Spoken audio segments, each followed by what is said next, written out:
అందరికీ నమస్కారం. ఈరోజు మనం చెప్పుకోబోయే కథ పల్లెటూరి అత్తారిల్లు. కథలోకి వెళ్ళబోయే ముందు మీరు కనుక మన ఛానల్ని ఫస్ట్ టైం చూస్తున్నట్లయితే తప్పకుండా మన ఛానల్ని లైక్ చేయండి, షేర్ చేయండి, సబ్స్క్రైబ్ చేయండి, బెల్ ఐకాన్ క్లిక్ చేసి ఆల్ అనే బటన్ని ప్రెస్ చేయడం మర్చిపోకండి. కథను ఎక్కడ స్కిప్ చేయకుండా వినండి. మరి కథలోకి వెళ్ళిపోదామా? అది ఇంజనీరింగ్ కాలేజ్. ఆ రోజు ఇంజనీరింగ్ కంప్లీట్ అయిపోయిన పిల్లలందరికీ లాస్ట్ ఎగ్జామ్ రాసి వచ్చిన తర్వాత రమ్య అనే అమ్మాయి తన ఫ్రెండ్స్ అందరితో కలిసి గ్రౌండ్లో ఒక చెట్టు కింద మీట్ అయ్యారు. వీళ్ళంతా ఏంటే విశేషం, రమ్మన్నావు అందరినీ అని అడిగారు స్నేహితురాళ్ళు. అడిగితే ఏమీ లేదబ్బా, నాకు పెళ్లి కుదిరిందే, మీ అందరినీ నా పెళ్ళికి పిలుద్దామని. ఓసిని, ఇప్పుడే ఎగ్జామ్ అయిపోయిందా లేదా, అప్పుడే పెళ్ళా? ఎంటెక్ చేయవా, అబ్రాడ్ వెళ్ళవా అంటే, మీకు తెలియదే, మా ఊళ్ళో మాకన్ని చాయిస్లు తీసుకునేంత ఆప్షన్స్ ఉండవు.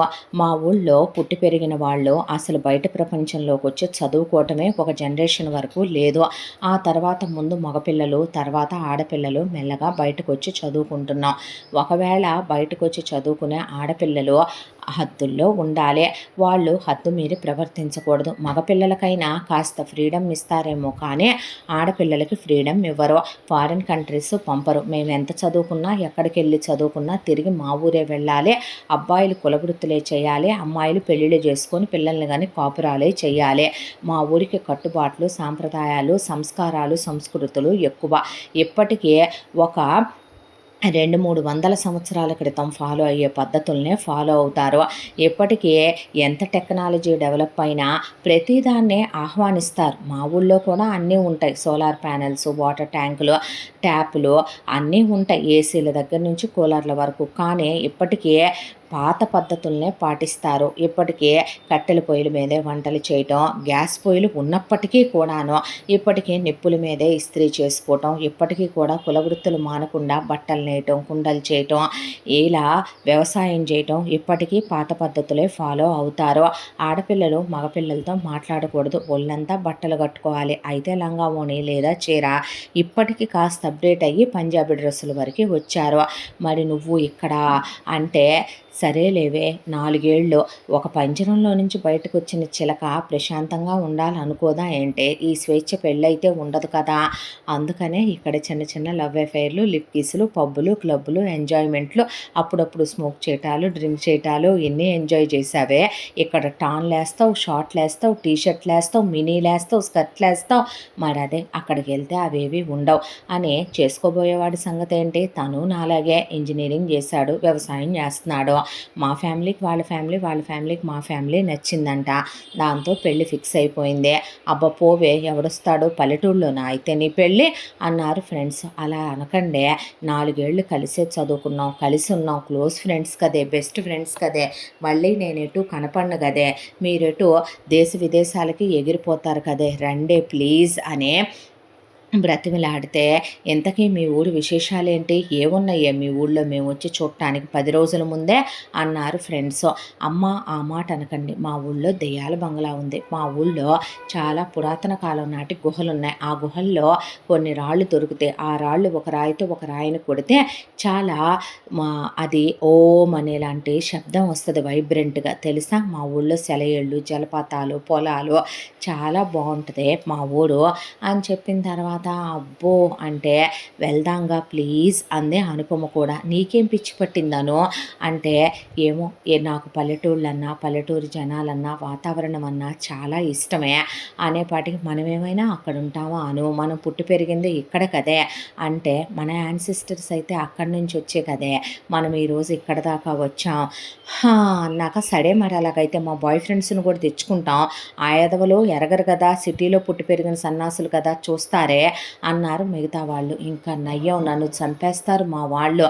ఒక విషయం చెప్పనా, మీరు ఆడపిల్లలు కాబట్టి తీసుకెళ్ళే యాక్సెస్ ఉంది, కానీ మగపిల్లలు నేను తీసుకెళ్ళనంటే మన బ్యాచ్లో అబ్బాయిలని పెళ్ళికి కూడా పిలవట్లేదా? లేదుగా, వాళ్ళకి చెప్పా సారీ అని. ఇక్కడే పార్టీ ఇచ్చేళ్ళు, మూసుకొని అంత ఓవర్ యాక్టింగ్ చేయబాక అన్నారు. ఒక్కొక్కడు అడిగినట్టు వాళ్ళు బీర్ పార్టీ చేసుకుంటామంటే నిన్నే 10,000 ఇచ్చాగా అంద రమ్య. మంచి పని చేసావులే అన్నాక, రేపేనే బయలుదేరేది, వెళదామన్నాక వాళ్ళ ఇళ్ళకి వెళ్ళి పేరెంట్స్కి చెప్పేవాళ్ళు చెప్పి, హాస్టల్ నుంచి వచ్చేవాళ్ళు డైరెక్ట్గా ప్యాక్ చేసుకునే వస్తున్నాము అనేలోపు, అమ్మ మీరు వెస్ట్రన్ బట్టలు తెచ్చుకోవద్దే, మీరు వెస్ట్రన్ వేర్ అక్కడ వేసుకోవద్దు అని చెప్పిన తర్వాత ఎదవగోల అనే అందరూ పంజాబీ డ్రెస్సులు కుర్తాలు అవి వేసుకొని వచ్చారు. అనుపమ మాత్రం ఎప్పట్లాగానే తన చుడీదార్లో తను వచ్చింది. ఇదొక్కటేనే బంగారు కొండ, ఏది చెప్పక్కర్లేదంటే నవ్వి ఏందే ఈ లగేజీ అని అడిగారు అనుపమనే. ఏమీ లేదు, పవర్ బ్యాంకు, అలాగే ఛార్జర్లు, ల్యాప్టాపు, కెమెరా, ట్రైపాడు అన్నీ తెచ్చుకున్నా. ఓ పని చేయాల్సిందే, మొత్తం ఇంకేమైనా ఉంటే మనం వాడేయన్నీ బ్యాగ్లో పెట్టుకొచ్చి దీని ఊరికి అంకితం ఇవ్వాల్సిందే. నేను అక్కడ ఉన్నవన్నీ షూట్ చేసుకుందామని తెచ్చుకుంటున్నాను లేవే అన్న తర్వాత వీళ్ళు అక్కడి నుంచి ట్రైన్ ఎక్కి రమ్య వాళ్ళ ఊళ్ళో దిగ్గానే ఎద్దుల బండి వెయిట్ చేస్తుంటే అందులో లగేజీ పడేసి ఎక్కి ఆ ఎద్దుల బండిని షూట్ చేసుకొని ఫోటోలు తీసుకొని ఎంజాయ్ చేస్తూ నవ్వుకుంటూ మాటలు చెప్పుకుంటూ రమ్య వాళ్ళ ఇంటికి వెళ్ళారు. దిష్టిలు తీసి హారతలు ఇచ్చి అక్కడ ఆంటీలు అంకుల్స్ బోల్డ్ అంతమంది ఉంటే ఎవరమ్మాయి వీళ్ళు అంటే నా స్నేహితురాళ్ళు అని చెప్పింది రమ్య. సిటీలో పుట్టి పెరిగిన పిల్లలే అయినా పద్ధతిగా ఉన్నారే, ఒంటి నిండా గుడ్డ కట్టుకున్నారే, పద్ధతిగా ఉన్నారు, వాళ్ళందరూ బాగా ఉన్నోళ్ళ కూతుళ్ళు కూడాను అనేపాటికి పర్లేదే, నీకు కూడా ఎవరితో సావాసం చేయొచ్చు, ఎలాంటి వాళ్ళతో సావాసం చేయాలన్నదే బాగానే తెలిసిందే అనేసరికి రమ్యకి ఏమీ మాట్లాడలా. ఏంటే అంత గొంతులు వేసుద్ది, ఇక్కడ అంత వాయిస్ బేస్ పెంచి మాట్లాడకూడదు అన్న తర్వాత నవ్వేసి రమ్య వాళ్ళమ్మ అన్నీ ఇప్పటికీ రోళ్ళు రోకళ్ళు పత్రాలు అవన్నీ వాడటం చూసి అవన్నీ షూట్ చేసుకుంటూ ఆంటీలు అందరూ వచ్చి కూర్చొని నవ్వుకొని జోకులు వేసుకుంటూ పిండి వంటలు వండి వీళ్ళకి ప్లేట్లు పెట్టిస్తే వాటిని ఎప్పుడు ఎరగరేమో అన్ని రకాలు గీ స్వీట్స్ తింటూ ఊరు చూపిద్దుగానే రావే అని రమ్యని అడిగితే, నేను పెళ్లి కూతుర్ని, అలా రాకూడదు, ఊరంతా తిరగకూడదు, మీరు వెళ్ళండమ్మా, మిమ్మల్ని ఇక్కడెవరు ఏమీ అనర్రా, మా ఊళ్ళో ఒకళ్ళకొకళ్ళం అందరం తెలుసు, అందరికీ సుబ్బారాయుడు గారి కూతురు రమ్య పెళ్ళికి వచ్చామని చెప్పండి చాలు, అందరూ వెల్కమ్ చేస్తారు, హ్యాపీగా వెళ్ళండర్రా అన్న తర్వాత ఫ్రెండ్స్ అందరూ కలిసి వెళితే అందులో ఒక అమ్మాయి ఎర్రగా పండిన టమాటోల తోటల దగ్గర, ఒక అమ్మాయి పూల తోటల దగ్గర, ఒక అమ్మాయి కుండలు చేసే ఆయన దగ్గర వీళ్ళు ఇలా నిలబడిపోయి వింతగా చూస్తుంటే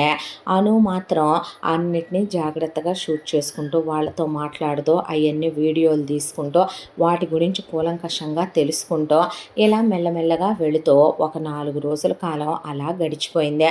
ఆ తర్వాత ఫ్రెండ్స్ మేము రామే, కాళ్ళు నొప్పులుగా ఉన్నాయి, వెదవగోల, ఎవడొస్తాడు, ఎండ, మా వల్ల కాదమ్మా అనేసరికి రమ్యని నువ్వు రావే పోనీ చూపిద్దు కానీ నేను ఇప్పుడు రాకూడదే బయటికి, పసుపు కొట్టేస్తున్నారుగా అనేసరికి అబ్బబ్బా అన్న తర్వాత మరి ఎలాగా, ఇక్కడ ఒకళ్ళు సెక్యూరిటీ కావాలా, భయమే ఉండదే, హ్యాపీగా వెళ్ళు అనేసరికి సర్లే అనే అనుపమ తన కెమెరా అవి తీసుకుని ఆ ఊళ్ళో అలా నడుచుకుంటూ వెళ్తూ ఒక్కొక్కళ్ళ దగ్గర ఫోటోలు తీసుకుంటూ వీడియోలు తీసుకుంటూ అలా వెళుతూ ఉండగా ఒక ఇంటి దగ్గరికి వెళ్ళేపాటికి చాలా ఇంట్రెస్టింగ్ అనిపించింది. అక్కడ బొమ్మలు తయారు చేస్తున్నారు. అవి చిన్న సైజుల నుంచి పెద్దవాటి దాకా ఉన్నాయి, చాలా అందంగా ఉన్నాయి. అవి చూసి అక్కడ ఆగిపోయి చూస్తూ ఉంటే అక్కడ నిలబడ్డ ఒక ఆవిడ, ఎవరమ్మా, ఎవరు కావాలి అంటే, సుబ్బారాయుడు గారు తెలుసా, తెలుసమ్మా, వాళ్ళ అమ్మాయి రమ్య ఉంది కదా, ఉంది కదా, తన పెళ్ళి కదా, అవును కదా, తన పెళ్ళికి వచ్చామండి సిటీ నుంచి, నేను తన స్నేహితురాలనే, అవునా అన్నాక ఆంటీ అంటే చెప్పమ్మా, ఇవన్నీ షూట్ చేసుకోవచ్చా అంటే, ఫొటోస్ వీడియోస్ తీసుకుంటాను, దానికేం భాగ్యం తల్లి, తీసుకోమ్మా అందావిడ. అన్న తర్వాత అవన్నీ షూట్ చేసుకుంటూ ఆవిడ లోపలికి రామ్మా అనే లోపలికి తీసుకెళ్తే వీళ్ళందరూ వర్కర్సా, అయ్యో కాదు తల్లే, వీళ్ళు నా 5 కొడుకులు, నా 4 కోడళ్ళు, లెక్క తప్పుతుందే, 5వ వాడికి ఇంకా పెళ్ళి అవ్వలేదమ్మా అన్న తర్వాత, అవునా, ఈ కిడ్స్ నా పెద్ద కొడుకు 2వ కొడుకు పిల్లలమ్మా, 3వ వాడికి 4వ వాడికి పెళ్ళయ్యి ఇంకా ఏడాది కూడా కాలేదు అన్నాక, అవునా, మరి అంకుల్ మాకు 2 ఎకరాలు పొలం ఉందమ్మా, అది మా పూర్వీకులు నుంచి మాకు వచ్చింది, ఆయన ఆ పొలం అమ్మరు, ఆయనకు ఆ పొలం అంటే చాలా ఇష్టం, ఆ పొలం వ్యవసాయం చేస్తారు ఆయన, వెళ్ళారమ్మా కాసేపట్లో వచ్చేస్తారు అని చెప్పి రామ్మ లోపలికి అని ఆవిడ స్నాక్స్ పెట్టి తాగటానికి అప్పటికప్పుడు నిమ్మరసం కలిపిస్తే, చాలా బాగున్నాయి ఆంటీ స్నాక్స్ అని నేను వీళ్ళతో మాట్లాడి ఇవన్నీ షూట్ చేసుకోనా అంటే, చేసుకోమ్మా అన్న తర్వాత లక్ష్మి కొడుకుల దగ్గరికి వెళ్ళి హాయ్ అని పరిచయం చేసుకుంది అనుపమ. హాయ్ అని అంటే వాళ్ళు, మీరు చదువుకున్నారా అంటే, అంటే ఏంటి మేము ఈ శిల్పాలు చేస్తాం, బొమ్మలు చేస్తాం అంటే చదువుకోలేదనుకుంటున్నావా? డిగ్రీ వరకే చదువుకున్నాం. అవునా? మరి మీరు అని అడిగింది వాళ్ళ భార్యల్ని. ఇంటర్ వరకు చదువుకున్నాం అని చెప్పిన తర్వాత, ఓహ్! అవునా? అన్న తర్వాత, అవును మా నాన్న కూడా చదువుకున్నాడులే డిగ్రీ వరకు. అయ్యో! చదువుకున్నా ఇక్కడ ఇవే చేస్తారా మీరు? మరి మన కులవృత్తుల్ని వదిలేయకూడదు అనేది ఏదో మాకున్నటువంటి చిన్న సెంటిమెంట్‌లే అని ఏమేం పెట్టి తయారు చేస్తారు ఈ బొమ్మలు అంటే, వీటిల్లో కొన్ని చెక్క బొమ్మలుంటాయి, కొన్ని రాళ్ళతో చెక్కే శిల్పాలుంటాయి, కొన్ని మట్టితో చేసే బొమ్మలుంటాయి. ఎవరికి ఏవి కావాలని ఆర్డర్ ఇస్తే అవి చేసి పెడతాం అని చెప్తే, రా మెటీరియల్ కొంత ఇక్కడ దొరికితే కొంత విడిగా కొనుగోలు చేసుకుంటాము అని చెప్పి వాళ్ళు మాట్లాడేదంతా షూట్ చేసుకుని వాళ్ళు తయారీ విధానం అంతా కూడా చూసి, ఆ తర్వాత ఇక అవన్నీ వీడియో తీసుకుని వాళ్ళతో మాట్లాడిందే. అందరూ ఒకళ్ళకొకళ్ళు భలే పనుల్లో హెల్ప్ చేసుకుంటున్నారా ఆంటీ అంటే, అవునమ్మా ఇంతమందికి వంట చేయాలి కదా, మా కోడళ్ళకి అలవాటే, అందుకే అందరం కలిసి చేసుకుంటాం అంటే, ఒకళ్ళు పచ్చడి నూరేస్తున్నారు, ఒకళ్ళు చక్కగా బట్టలు ఉతికితే ఒకళ్ళు ఆ బట్టలు గుంజితే ఒకళ్ళు ఆరేస్తున్నారు. ఆంటీ వంట దగ్గర కూర్చుంది, చక్కగా ఒక పాడి గేదె ఉంది, ఒక ఆవు ఉంది, వాటి దగ్గర బుజ్జి బుజ్జి లేగదూడలు ఉన్నాయి. పిల్లలు సంతోషంగా అటు ఇటు తిరుగుతూ ఆడుకుంటున్నారు. కమ్మటి నెయ్యి పోసిన భోజనం రమ్మనమని అనుపమ చేయి పట్టుకొని కూర్చోబెట్టి వాళ్ళందరితో పాటు పెట్టారు. అనుపమ కమ్మగా భోంచేసి, మీ వంట చాలా బాగుందా అంటే, ఆంటీ మిమ్మల్ని ఒక మాట అడగొచ్చా అంటే, ఏంటమ్మా అంటే, నేను అంకుల్తో కూడా మాట్లాడొచ్చా అంటే, ఎందుకు మాట్లాడకూడదమ్మా? ఏమీ లేదా ఆంటీ, పేరుకి పల్లెటూరు అన్న మాటే కానీ మా ఫ్రెండు అందరూ మాకు తెలిసిన వాళ్ళే, వెళ్ళు బాగానే రిసీవ్ చేసుకుంటారు, అందుకని చాలామంది మీలా ఏమీ వెల్కమ్ చేయలేదా అంటే, ఏదో దొంగల్ని చూసినట్టు చూసి కొంతమంది చాలా పొగరుగా గర్వంగా సమాధానం చెప్పారు. అన్న తర్వాత, అయ్యో మాటకే ఉందమ్మా, మాట్లాడితేనే మన ఏమన్నా కోట్ల రూపాయల ఆస్తులు పోతాయా అంది లక్ష్మి. అన్న తర్వాత, ఏమో ఆంటీ సంస్కారం విలువలు మర్యాద అనేది అందరికీ తెలియాలేమో కదో అనేసరికి ఆవిడ నవ్వేసి, ఈ ఊళ్ళో కట్టుబాట్లు ఎక్కువంటగా, ఈ ఊరికి పోలీసులు రారంటగా, ఈ ఊర్లో ఏదున్నా పంచాయతీలోనే మాట్లాడుకుంటారంటగా, ఈ ఊరు అంతా కూడా నిబంధనల ప్రకారం నడవాలంట కదా ఆంటీ అంటే, అవునమ్మా ఇది ఇప్పటిది కాదు, తరతరాల కాలం నుంచి వస్తోంది. ఈ ఊళ్ళో ఏ సమస్య ఉన్నా ఊరి పెద్దల దగ్గరే పరిష్కారం అయిపోవాలి. బయట ఊరికి వెళ్ళటాలు పొలిమేరలు దాటాలాంటివి ఉండవు. కాకపోతే ఒకటే, ఎవరి కులవృత్తులు వాళ్ళు చేసుకుంటూ ఎవరిళ్లలో వాళ్ళు వండుకొని తిని పద్ధతిగా ఉండి ఒకళ్ళ విషయాల్లో కలగజేసుకున్నంత వరకు ఏ ఊర్లోనైనా మనం ప్రశాంతంగా ఉండొచ్చనే మేము అనుకుంటాం. ఆయన నేను ఇక్కడే పుట్టి పెరిగాం, పెళ్ళైపోయింది, ఆ తర్వాత ఇక్కడే పిల్లల్ని కన్నాం. మా కోడళ్ళని వేరే ఊళ్ళ నుంచి చేసుకొని తీసుకొచ్చుకున్నా కూడా మా కోడళ్ళు మాలో ఒకళ్ళుగా కలిసిపోయారు. నేను కొట్టే తిట్టే ఆరళ్ళు పెట్టే అత్తగారినే కాదు, వాళ్ళు కొట్టుకునే తోడు కోడళ్ళు, మొగుళ్ళ మధ్య చిచ్చులు పెట్టే ఆడపిల్లలు, అత్తారింటిని ఛిద్రం చేసే కోడళ్ళు కాదు. కాబట్టి ప్రశాంతంగా మా రోజులు గడిచిపోతున్నాయి. నోరు మంచిదైతే ఊరు మంచిదవుద్దమ్మా. ఒకళ్ళ విషయాల్లో కలగజేసుకోవటం ఎందుకు? అనవసరంగా మనం ఎవరి విషయాల్లోనైనా మేమున్నాం అనేలా కనపడేలా మనం ఏ విషయంలోనైనా మనం సెంటర్ ఆఫ్ అట్రాక్షను అవ్వటం ఎందుకు? ఆంటీ మీరు చదువుకున్నారా? ఇంటర్ వరకు చదువుకున్నానమ్మా అనేపాటికి ఆశ్చర్యపోయి ఆవిడ వైపు అలా చూసింది. ఏ అంటే, ఏమీ లేదు, మీ కట్టు బొట్టు తీరు, ఓ అదా, చిన్నప్పటి నుంచి ఇలా ఇష్టమమ్మా, పరికిణి జాకెట్టు, ఆ తర్వాత లంగా ఓణీలు, ఆ తర్వాత ఇదిగో ఇలా చీరలు అన్నంత అంటే, నిజమా ఆంటీ చాలా స్పెషల్గా ఉన్నారు మీరు అన్న తర్వాత నవ్వేసింది ఆవిడ. ఈలోపు పొలానికి వెళ్ళిన లక్ష్మి భర్త వచ్చాడు. హాయ్ అంకుల్ అంటే, హాయ్ అమ్మా ఎవరు అంటే, అంకుల్ మీ పేరు నేను చెప్పనా, మీరు గోవిందరావు అవునా? అవునమ్మా అంటే, నా పేరు అనుపమ అని షేక్ హ్యాండ్ ఇచ్చి, నేను ఇలా సుబ్బారాయుడు గారి అమ్మాయి రమ్య నా ఫ్రెండు తన పెళ్ళికొచ్చానని తను ఇంట్రడ్యూస్ చేసుకున్న తర్వాత, అంకుల్ మీతో పాటు నేను పొలం రానా, మీరు ఎలా వ్యవసాయం చేస్తారో చూడొచ్చా అంటే, దానికేం భాగ్యం రామ్మ రేపు తీసుకెళ్తానని గోవిందరావు ఆయన మాట్లాడి నెక్స్ట్ డే తీసుకెళ్తే వాళ్ళు ఎలా పంటలు పండిస్తారో, ఆ పంట ఎంతకు అమ్ముతారో, ఆ పంట పండించడానికి ఏ ఎరువులు వాడతారో, ఆ పంట పండించినప్పుడు వాళ్ళకి ఎంత డబ్బులు వస్తాయి అవన్నీ విని చాలా బాధపడింది అనుపమ. సంవత్సరం అంతా కష్టపడేది ఆ పంట కోసం అయితే దళారుల చేతిలో చాలా తక్కువ రేటుకే తిండి గింజలు పోను ఆ పంటని అమ్మాలని, అమ్మిన డబ్బులు పెట్టుబడికి సరిపోతున్నాయని, రూపాయి ఏమీ మిగలట్లేదని, గోవిందరావు తాత ముత్తాతల కాలం నుంచి వస్తున్న పొలం అని సెంటిమెంట్గా ఆ పొలాన్ని నేను అమ్మకుండా అలాగే ఉంచుకున్నాను, భూమి తల్లిని అమ్ముకోకూడదమ్మా అని ఆయన చెప్పిన మాటలు వింటుంటే, ఆయన అక్కడ చెరుకుగాళ్ళు కొట్టించే పక్క వాళ్ళ పొలంలో కాసిన శనక్కాయలుంటే పీకి మంటేసిచ్చి తినమ్మా అన్నాక అక్కడికి ఒక అబ్బాయి వచ్చాడు. వస్తే ఎవరు తను, మా 5వ వాడమ్మా హర్ష అన్న తర్వాత హాయ్ అంటే హాయ్ అన్నాడు. అంటే నువ్వు చదువుకున్నావా? డిగ్రీ చేశాను.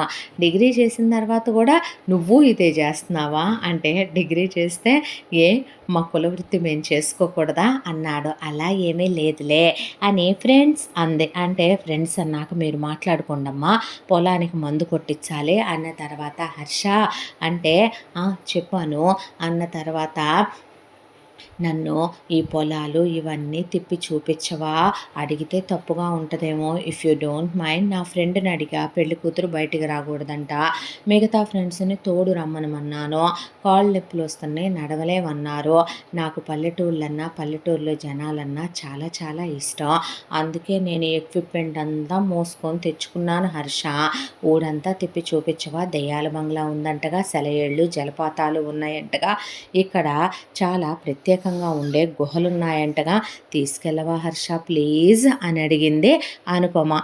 చూడటానికి ఏమీ లేవు అను ఇక్కడ అంటే, అంకుల్ ప్లీజ్ అంకుల్ మీరైనా చెప్పండి, ఆంటీ ప్లీజ్ ఆంటీ అంటే, పోనీలేరా పాపం ఊరు చూడాలని ఉందేమో తీసుకెళ్ళు అన్నారు. అన్న తర్వాత సరేలే అలా అయితే అని హర్ష ఆ నెక్స్ట్ డే నుంచి ఇంకా అను ఫ్రెండ్ పెళ్ళి ఒక 4 రోజులు ఉంది కాబట్టి ఈ 4 రోజుల్లో ఎంత చూడగలిగితే అంతా చూసేయాలి అనుకుంది. హర్ష ముందు ఒక 2 రోజుల పాటు ఊరంతా తిప్పి చూపించాడు. జలపాతాలు, సెలయేళ్ళు, అక్కడ గెంతింది, అక్కడే చక్కగా చేపలు పడుతుంటే ఒకళ్ళు బామ్మ అక్కడ చేపలు వేపి అమ్ముతోంది. భలే ఉంది బామ్మ అని కూర్చొని పిచ్చిదానిలా తినేసింది. ఇంకా చాలే అన్నాడు హర్ష.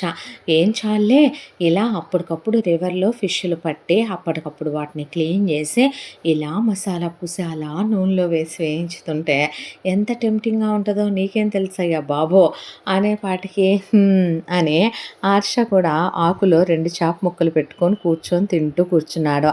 బామ్మ ఉల్లిపాయ, బామ్మ నిమ్మకాయ, బామ్మ కొత్తిమీర, బామ్మ మసాలా పొడి, అయ్యయ్యో అని హర్ష నవ్వుతూ, ఆ తర్వాత డబ్బులు ఇవ్వబోతే నేను ఇస్తానులే పద అని చెప్పి తీసుకెళ్ళి అక్కడ వేరుశనక్కాయలని, బెల్లపు బట్టీల దగ్గర నుండి బెల్లాలు తింటామని, అక్కడ చెరుకు గడలని, చెరుకు రసం తీస్తుంటే ఆ చెరుకు రసం తాగేసి, కొబ్బరి బొండాలు తాగేసి, తాటి ముంజలు తినేసి, చెట్టు మీద నుంచి అప్పుడే కళ్ళు దించితే అది తాగేసి అలా హర్ష ఒళ్ళో పడి పడుకుండిపోయింది. 3-4 గంటల తర్వాత మత్తొచ్చింది ఏంటి హర్ష నాకు అంటే, ఇంకొంచెం తాగాల్సింది రాదు అన్నాడు. అంటే అది చలవేనన్నాడు అంకులు. అంటే అంత తాగుతారా, చలవంటే ఒక గ్లాస్ తాగుతారు కానీ నీకు అలవాట్లేదా, లేదు అనేపాటికి బాగానే ఉంది, బటర్ మిల్క్లా ఉంది అన్న తర్వాత అనేసరికి ఆ తర్వాత హర్ష బట్టలు నేసే వాళ్ళ దగ్గరికి వెళ్తే భలే ఉన్నాయి బట్టలు అన్న తర్వాత అక్కడ వాళ్ళ దగ్గర నచ్చాయని అవి ఇవి కొనుక్కుంది. ఇక ఆ తర్వాత ఒకరోజు పొలం గట్టు దగ్గరికి వెళ్తే అలా కూర్చుంటే హర్ష మొక్కజొన్న కండెలు కాలుస్తూ కూర్చున్నాడు. హర్ష ఒక మాట అడగనా నేను నిన్ను అంటే, ఏంటను, ఎవరినైనా ప్రేమించావా, love at first sight, girlfriend, మంచి లవ్ చిట్ చాట్లో అలాంటివి ఏమైనా ఉన్నాయి ఉన్నాయా? లేదు. ఏ అని అడిగింది అను. ఏమో నాకు ఎవరు నాకు కావలసిన అమ్మాయిని అనిపించలేదు. నాకెవరు కరెక్ట్ అని అనిపించలేదు. పైగా ఈ ఊళ్ళో ప్రేమలు, ప్రేమించటాలు లాంటివి ఎంకరేజ్ చేయరు. వచ్చే అమ్మాయి మా ఫ్యామిలీలో కలిసిపోవాలి. ఎందుకంటే మేము బయటికెళ్ళే బ్రతికే వీల్లేదు. అంటే మీ అన్నయ్యలు కూడా లవ్ మ్యారేజ్‌లు కాదా? మరంత క్లోజ్‌గా ఉంటారు మీ వదినలతో? మా అమ్మ నాన్న అసలు ఈ ఊరి వాళ్ళే. చిన్నప్పటి నుంచి తెలిసిన వాళ్ళే. పెళ్ళయ్యాక లవ్ చేసుకోవటమే ఇప్పటి వరకు కూడా.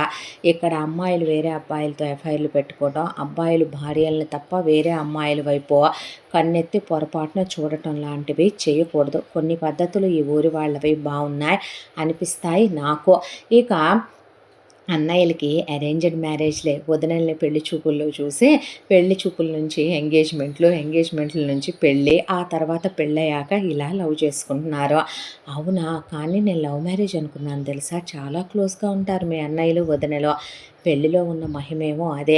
పెళ్ళంటేనే దేవుడు వేసే బంధం అంటారు కదా! విడదీయరాని బంధం. అన్నాక పల్లెటూరులో అత్తారింట్లో అలా వాళ్ళు కలిసిపోయి ఉండటమే గొప్ప విషయంలే అన్నాడు. అంటే మీ వదినలు సిటీలో పుట్టి పెరిగారా? లేదను.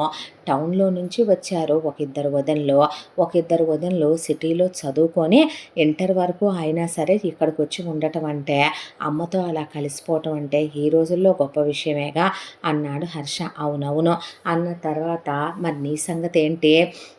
అన్న తర్వాత నువ్వెప్పుడూ చెప్పవు నీ గురించి అన్న తర్వాత ఏముంది నా గురించి చెప్పడానికి అనే నవ్వేసింది.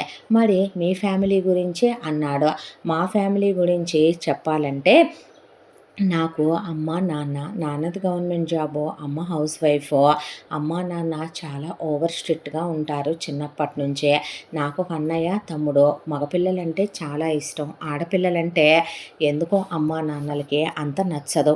పైగా చిన్న చూపు కూడాను. ఓవర్ స్ట్రిక్ట్‌గా ఉంటారు. చిన్నప్పటి నుంచే నా విషయంలో ఏ డెసిషను నేను తీసుకోకూడదు. అన్నయ్యకి, తమ్ముడికి ఆ ఫ్రీడమ్ వాళ్ళ దగ్గర ఎప్పుడూ ఉంటది. నాన్న సెటిల్డే. అమ్మ కూడా బానే కట్న కానుకలు తీసుకొచ్చింది. గవర్నమెంట్ జాబ్ అన్న మాటే గానీ మా నాన్న పై డబ్బులు బాగా గుంజుతాడు. చాలా పెద్ద ఇల్లు, సొంత ఇల్లు ఉంది. కారు ఉంది. దానికి తోడు అన్నయ్య వాళ్ళకి బైకులు, కార్లు కొనిచ్చాడు. అన్నయ్యకి పెళ్లి సంబంధం చూస్తున్నారు. వాడిది చదువు అయిపోయిందే. ఇక తమ్ముడు ఇంకా చదువుకుంటున్నాడు. నాన్నని ఇది కావాలి అని వాళ్ళు అడుగుతారు. నాన్న 5 నిమిషాల ప్రకారం వాళ్ళ కోరిక తీరుస్తాడు. అమ్మా నాన్నలు నా విషయంలో నేనే బట్టలు వేసుకోవాలి అన్న దగ్గర నుంచే ఏం తినాలి అన్నదాకా అన్నీ వాళ్ళే డిసైడ్ చేస్తారు. ఎంబీబీఎస్ చేయాలని ఉండేది హర్ష. కానీ ఇంజనీరింగ్లో తీసుకొచ్చి పడేశారు. ఎంసెట్‌లో నేనే ర్యాంక్ తెచ్చుకున్నాను. మెరిట్ మీదే యూనివర్సిటీలో సీట్ వచ్చింది. అక్కడే రమ్య పరిచయం అయిందే అన్న తర్వాత అవునా అంటే నాకు చాలా మంచి పర్సంటేజ్ వచ్చేది హర్ష. 10థ్‌లో నా పర్సంటేజ్ ఇంత, ఇంటర్‌లో ఇంత, బీటెక్‌లో ఇంత. టాపరా నువ్వు? టాపర్ అంటే అదేమైనా పెద్ద కిరీటం అంటలే కానీ చెప్తున్నాను. కష్టపడి చదువుకోవటం కన్నా ఇష్టపడి చదువుకోవాలి అనుకుంటాను. దాంతోనే అలా అయిపోయిందంతే అన్న తర్వాత ఇక చిన్నప్పటి నుంచి నా ఇష్టాలన్నీ కూడా ఏదున్నా బ్రతిమిలాడుకోవాలి. అక్కడిదాకా ఎందుకు ఇప్పుడు రమ్మి పెళ్ళికి వస్తున్నామన్నా వద్దన్నారు. ఎన్నో ఆంక్షలు పెట్టారు.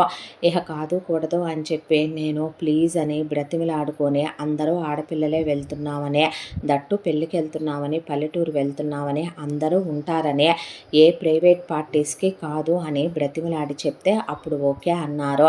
దాంతోనే ఇలా వచ్చాను అన్న తర్వాత అవునా అన్నాడు. అన్న తర్వాత అనే ఇంతకీ హర్ష నన్నెప్పుడు దెయ్యం బంగ్లాకి తీసుకెళ్తాం అంటే దా వెళ్దాం అనే అక్కడ దెయ్యాలుంటాయా అంటే ఉంటే భయం లేదా దెయ్యాలంటే అన్నాడు.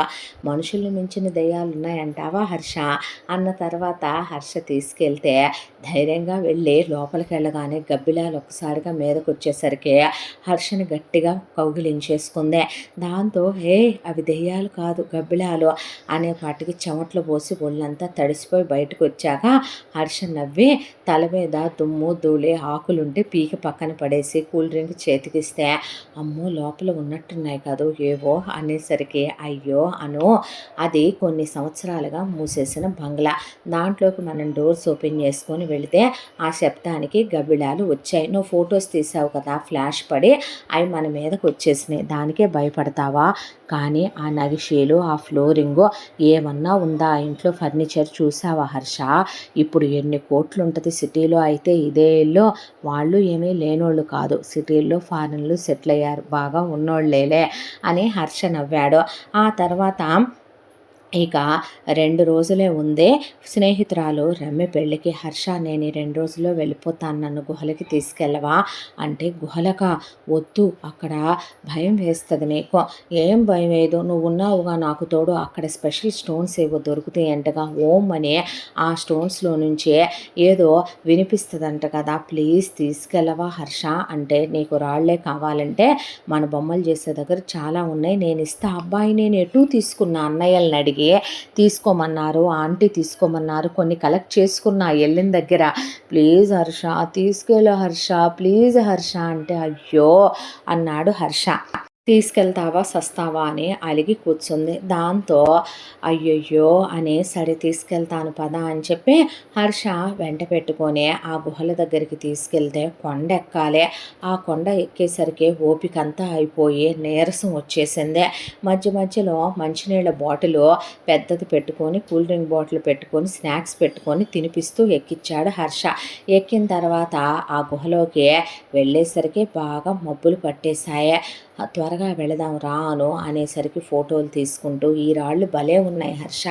అవును, నిన్నొక విషయం అడగనా, నువ్వు నాలాగే నా బొమ్మ చెక్కగలవా హర్ష అంటే, ఎందుకు చెక్కలేను, అలా అయితే చెక్కేయమ్మా, నేను వెళ్ళేటప్పుడు తీసుకొని వెళ్తానంటే, అలాగేలేమ్మా అన్నాడు హర్ష. అన్న తర్వాత హర్ష చూడు ఇక్కడ ఎంత బాగుందో ఈ శిల్పం అన్న తర్వాత హర్ష, అను త్వరగా వెళదాం వాతావరణం మారిపోతుంది అనే లోపే మబ్బులు గాఢంగా పట్టేసి చల్లటి గాలి వచ్చే వర్షం మొదలైందే. ఆ వర్షంలో కొండ ఎలా దిగాల, ఆడపిల్ల ఉందని హర్ష ఆలోచిస్తుంటే అను ఇంకా ఇంకా లేట్ చేసేసింది. వర్షం బాగా పెరిగిపోయే, ఆకాశానికి చిల్లులు పడ్డట్టే కురుస్తోంది వాన.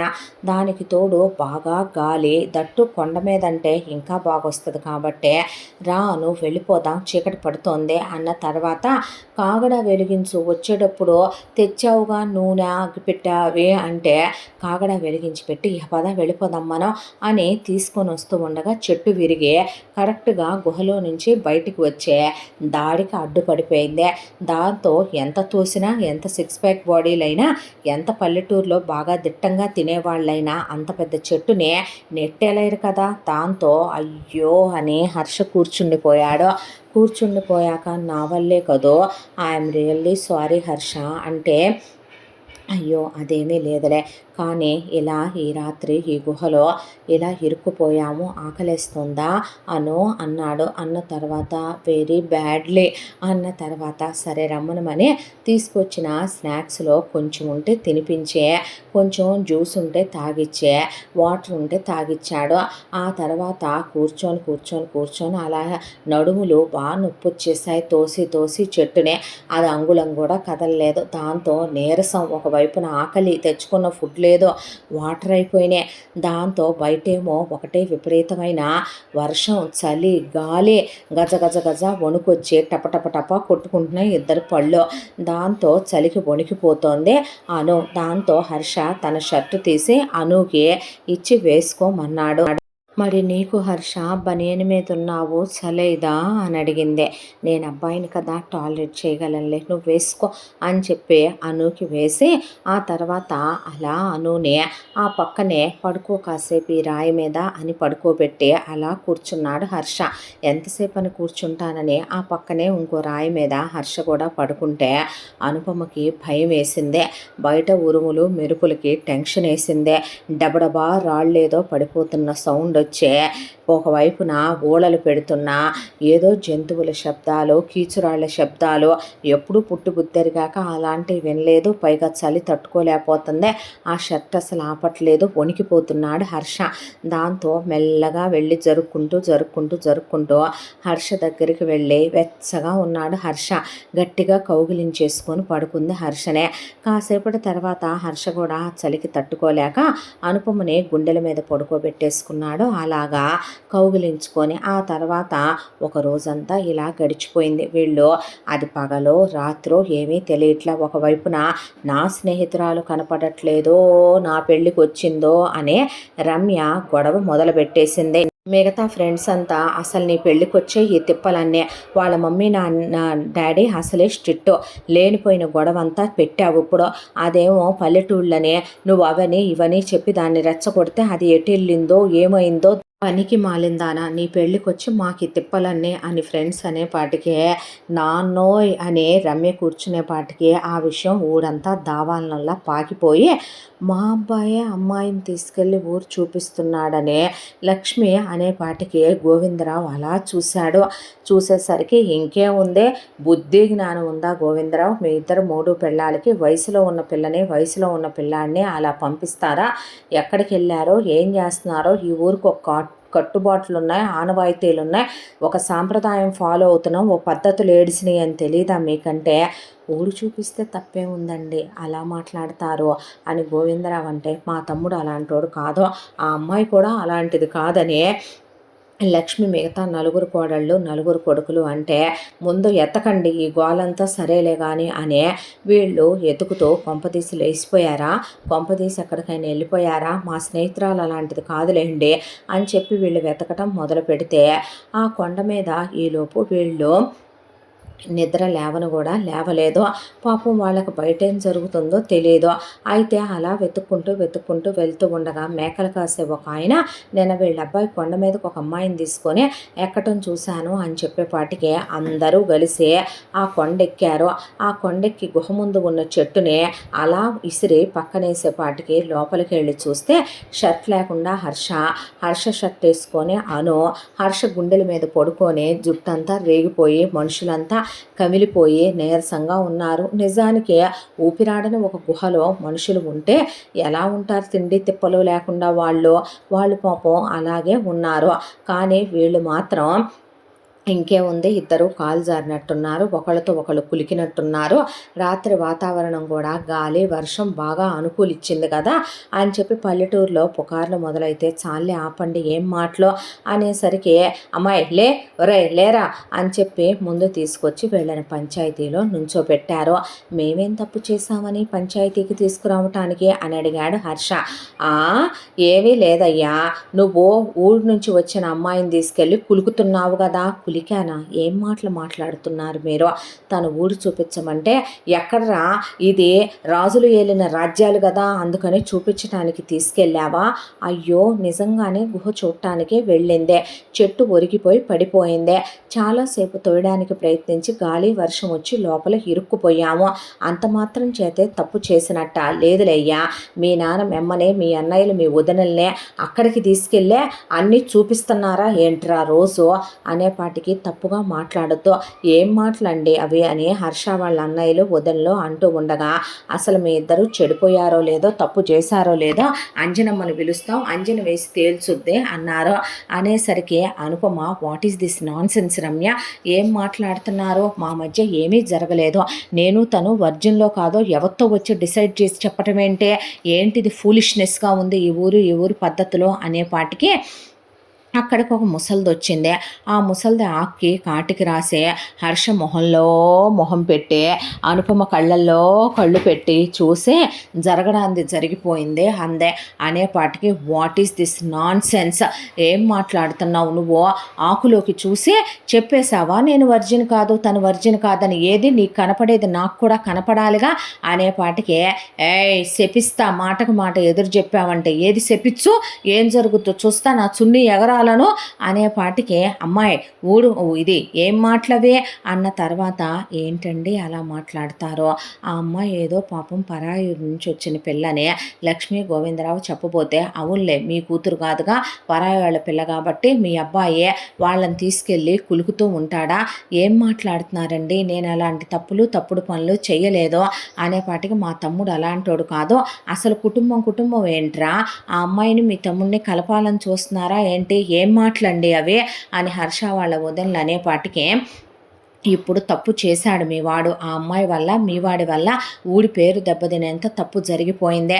ఈ విషయం తెలిస్తే ఊళ్ళో రేపొద్దున ప్రతి ఒక్కళ్ళు అదే గుహకెళ్ళి మేమేం చేయలేదు, గుహ చూసొచ్చాం అని చెప్తారు మాకు.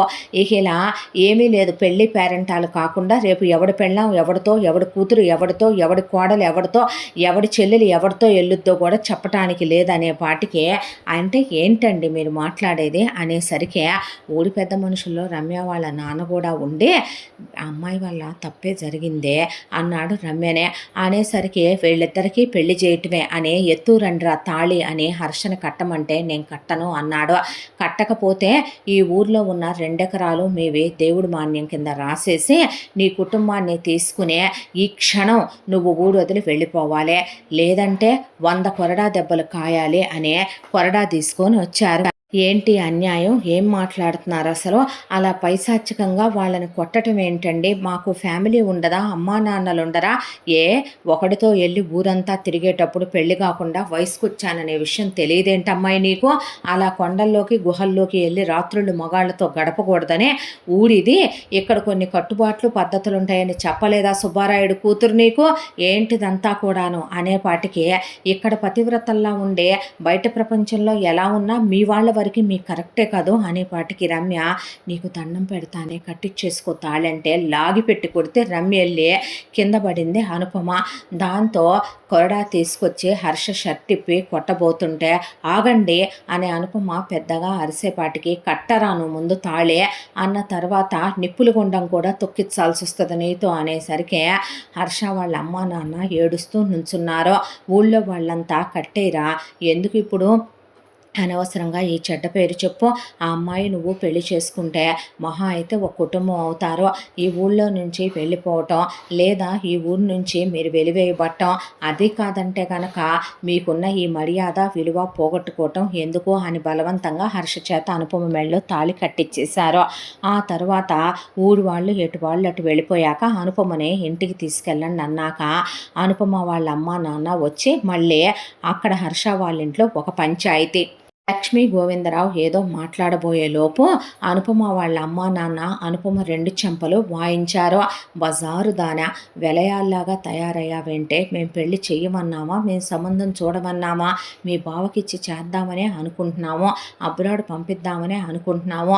ఒక కులతల వేసెలా నువ్వు ఒక మగాడితో వెళ్ళి కొండల మీద గుహల్లో నువ్వు కులక్కుండానే వాడి గుండెల మీద నువ్వు పడుకోకుండానే ఊళ్ళో వాళ్ళంతా చూడకుండానే ఈ ఫోటోలేంటి ఈ వీడియోలేంటి, నువ్వు వాడితో ఎంత దూరం వెళ్ళావే, ఇప్పుడు నిన్ను ఎవడు చేసుకుంటాడే, బజారు దానా అని కొట్టబోతే ఆగండి, తనిప్పుడు నా భార్య కదా, మీరు తన మీద చేసుకోకూడదు అన్నాడు హర్ష. అవును కదా, కాబట్టి మా కూతురు మాకు ఈ రోజుతో సచ్చిందే అని అక్కడికక్కడే నీతో తెగదంపులు చేసుకుంటున్నావు, ఆస్తిలో నుంచి చిల్లి గవ్వ కూడా పెట్టను, మళ్ళీ పుట్టిల్లని వచ్చావంటే ముక్కలు ముక్కలుగా నరికేస్తాను జాగ్రత్త, వాడిని చేసుకున్నావు కాబట్టి ఈ ఊరు వచ్చావు కాబట్టి నీ కర్మ నీ రాత ఏదైనా సరే నువ్వు వాడితోనే ఉండాలి, మళ్ళీ వచ్చావంటే మాత్రం నిన్ను ప్రాణాలతో వదలమని చెప్పి అక్కడి నుంచి కూతురుతో ఏ సంబంధం లేదని వాళ్ళు బంధం తెంచేసుకొని వెళ్ళిపోయారు. అనుపమ కూర్చొని వెక్కిళ్ళు పెట్టి ఏడుస్తుంటే లక్ష్మీ గోవిందరావు దగ్గరికి తీసుకొని చూడమ్మా, మాకు నీకు ముందు 4 కోడళ్ళు ఉన్నారో, మాకు ఆడపిల్లలు లేరు, వాళ్ళ నలుగురిని మా కూతుళ్ళనే అనుకుంటాం, నిన్ను అలాగే అనుకుంటాం,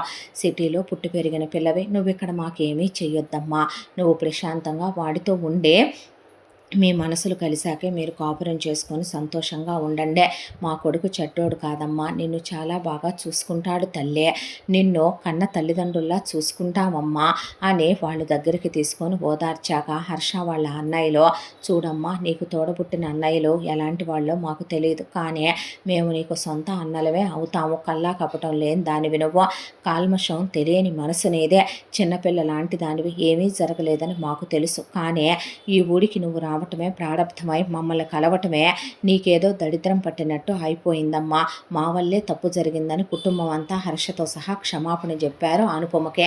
ఆ తర్వాత తప్పుగా అనుకోకమ్మా, కష్టమో నిష్ఠూరమో ఉన్నంతలోనే సంతోషంగానే ఉందాం తల్లే అనేసి హర్ష వాళ్ళ అన్నయ్యలో హర్ష వాళ్ళ వదినలో నిన్ను మా సొంత తోబుట్టువులా చూసుకుంటామని అనుపమకి చెప్పారు. ఆ అమ్మాయికి అసలు ఏం మాట్లాడాలో ఆ క్షణం అర్థం కాలేదు. ఆ తర్వాత వెంటనే సిటీకి పంపించి ఒక కొడుకుని లక్ష్మి అనుపమ సైజులవి కోడల చేత అడిగి తెలుసుకుని అనుపమ బట్టలు అవి కావలసినవన్నీ కూడా తెప్పించి అనుపమకిచ్చి అనుపమని రెడీ చేసి శోభనం గది రెడీ చేసి శోభనం గదిలోకి పంపించారు. పంపించేసరికి అక్కడే ఉన్న హర్ష తలుపులేసి పాల గ్లాస్ తీసుకొని పక్కన పెట్టి అనుపమని చూడు అనుకోకుండా పెళ్ళైపోయింది కదా అని నేను కొడతాను తిడతాను చెడ్డోడ్ను అని అనుకోకు. నేను నిన్ను చాలా బాగా చూసుకుంటాను. నేను నీకు ఏ కష్టం కలగనివ్వను అని హర్ష ఏదో చెప్పబోయే లోపు అనుపమ హర్ష చేతులు పట్టుకొని వెక్కిళ్ళు పెట్టి ఏడ్చేసింది. ఏమైంది అమ్మా నాన్న గుర్తొచ్చారా అంటే లేదు అన్న తర్వాత మరి ఏమైంది అంటే రమేష్ గుర్తొచ్చాడు. రమేష్ ఎవరు అంటే ఆ రోజు నువ్వు ఎవరినైనా ప్రేమించావా అని నన్ను అడిగినప్పుడు పర్సనల్ విషయాలు ఎందుకు లెమ్మనమని నీతో చెప్పలేదు.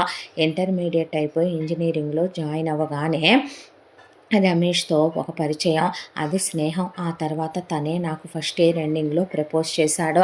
అతని మంచితనం చూసే అతను కరెక్టేననిపించి ఆ తర్వాత అతన్ని ప్రేమించడం మొదలుపెట్టాను. అలా ఇద్దరం 3 సంవత్సరాలుగా లవ్ చేసుకుంటున్నాం. ఆ విషయం రమ్యకి తెలుసు, నా మిగతా ఫ్రెండ్స్కి కూడా తెలుసు. వాళ్ళ అమ్మా నాన్నలకి చెప్పి నన్ను పెళ్లి చేసుకుంటాను, మా అమ్మా నాన్నలతో మాట్లాడి ఇక్కడి నుంచి వెళ్ళగానే అన్నాడు రమేష్. ఇక్కడికి మా బాయ్ ఫ్రెండ్స్ని కూడా తీసుకునే వచ్చేవాళ్ళం. మీ ఊరికి కట్టుబాట్లు ఎక్కువ అని రమ్య చెప్పడంతో అబ్బాయిల్ని ఎలో చేయరు అనటంతో మేము అమ్మాయిల వరకు వచ్చాం. తనతో నాకేమే హగ్గులు కిస్సులు నాకు ఫిజికల్ రిలేషను లేకపోయినప్పటికీ కూడాను మనసిచ్చి పుచ్చుకున్నాం. ఇద్దరం పెళ్లి చేసుకోవాలనుకున్నాం. 100 ఏళ్ల భవిష్యత్తు గురించి ఎన్నో కలలు ఆశలు ఉన్నాయి మా ఇద్దరికే. అనుకోకుండా ఇలా జరిగిపోయింది హర్ష అని చెప్పిన తర్వాత అనుపమ కళ్ళు తుడిచి హర్ష కూర్చోబెట్టిన తర్వాత నన్ను క్షమించు అన్నాడు. దేనికి అందే. అసలు నువ్వు ఈ ఊరొచ్చి నన్ను కలిసావు, నేనే కదా నువ్వు అడిగితే వెనక ముందు ఆలోచించుకోకుండా నువ్వు ఒక అమ్మాయివి నేను ఒక అబ్బాయిని, తట్టు మన ఇద్దరికీ పెళ్లి కాలేదన్నది కూడా ఆలోచించుకోకుండా ఊరంతా తిప్పి నిన్ను చూపించడం నా తప్పు. నేను నిన్ను ఆ రోజు నువ్వు అడిగావని గుహకి తీసుకెళ్ళటం తప్పు. నేను నిన్ను అతని దగ్గరికే పంపించేస్తానులే, వెళ్ళిపోదుగానే.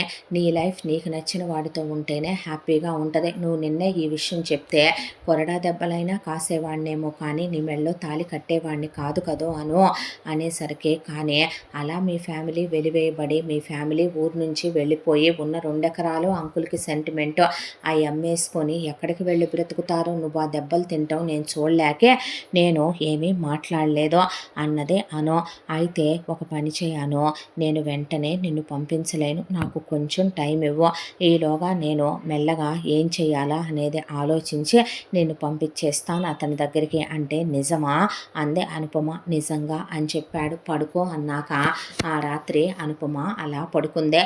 ఈలోపు తెల్లారేసరికి అనుపమకు వాళ్ళ అమ్మ నాన్న ఏం పెట్టలేదని వాళ్ళకు ఉన్నంతలోనే లక్ష్మీ గోవిందరావు టౌన్కి వెళ్ళి అనుపమ కోసం ప్రధాన పొంగుడం తీసుకొచ్చి తాళి గొలుసు నల్లబూసలు తీసుకొచ్చి హర్షతో ఆ అమ్మాయి మెళ్ళో వేయించారు. ఆ వేలికి ఉంగరం హర్షతో తొడిగిచ్చారు.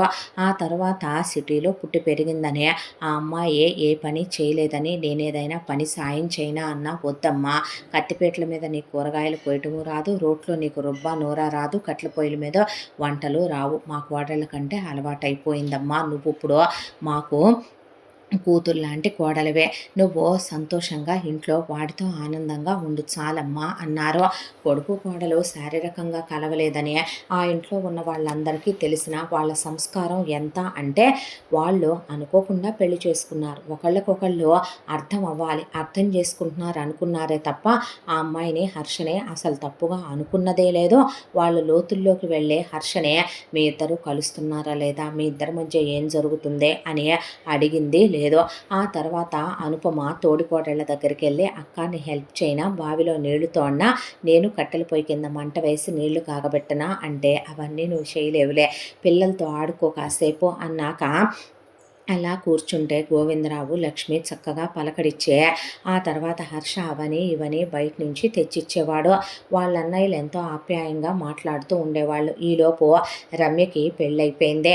ఊళ్ళో ఉన్న స్నేహితురాళ్ళందరూ కూడా సిటీకి వెళ్ళిపోయే అనుపమ బాయ్ ఫ్రెండ్ రమేష్ని కలిసి జరిగిందంతా చెప్తే రమేష్ అనుపమకి ఫోన్ చేశాడు. ఫోన్ చేసిన తర్వాత అనుపమ హర్ష ఇలా తీసుకొచ్చి నీ దగ్గర వదిలిపెడతానన్నాడు, కొంచెం టైం ఇమ్మన్నాడంటే సరేనని ఫోన్ పెట్టేశాడు. ఆ తర్వాత ఒక నెల రోజులు గడిచింది. ఆ నెల రోజుల తర్వాత రేపు మనం వెళుతున్నామను అన్నాడు హర్ష. అంటే ఇంట్లో వాళ్ళకి ఏం చెప్తావు అంటే నేను చెప్తానులే అని. అదేంటి నిజం చెప్పవా? చెప్పకూడదు, తట్టుకోలేరు అన్న తర్వాత ఎంతైనా కొడుకును కదా, చిన్న కొడుకును కదా, ప్రేమ ఎక్కువ.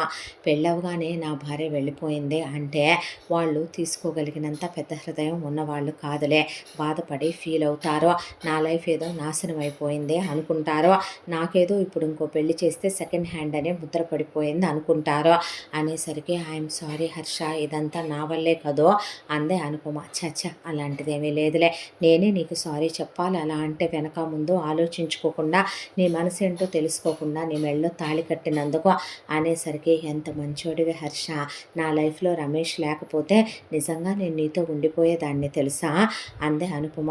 కొన్నంతే దేవుడిచ్చినట్టే ఇచ్చి తీసేసుకుంటూ ఉంటాడు, అదృష్టం ఉండాలి కొంతమంది కొందరి జీవితంలో ఉండాలంటే అన్నాడు హర్ష.